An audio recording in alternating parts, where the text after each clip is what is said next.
আচ্ছা, জীবনে কখনো কোনো মৃত ব্যক্তিকে গোসল করিয়েছেন?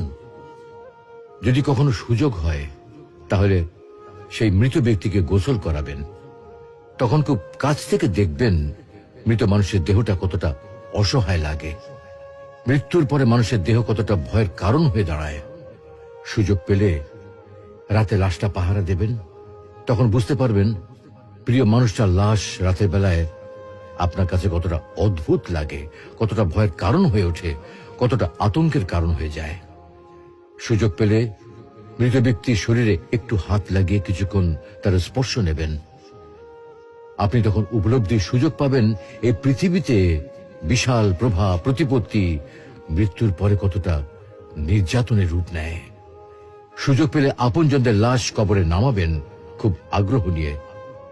শেষবারের মতো মৃতদেহের মুখটি একবার দেখার চেষ্টা করবেন এবং বারবার উপলব্ধি করার চেষ্টা করবেন এই মৃতদের সাথে অনন্তকালের যাত্রার পথে এটাই আপনার জীবনের শেষ দেখা।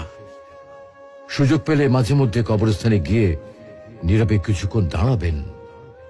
এরপর মনে মনে চিন্তা করবেন জীবনের লাভ ক্ষতির হিসাব। এই মৃত মানুষগুলো এই পৃথিবীতে কি করে গেছেন, কাদের রেখে গেছেন। যাদের রেখে গেছেন তারা কি কখনো এই মৃত মানুষগুলোকে স্মরণ করার জন্য কবরস্থানের আশেপাশে একটি বারের জন্য কি দেখতে আসে? আমাদের জীবনটা বড় অদ্ভুত, বৈচিত্র্যময়।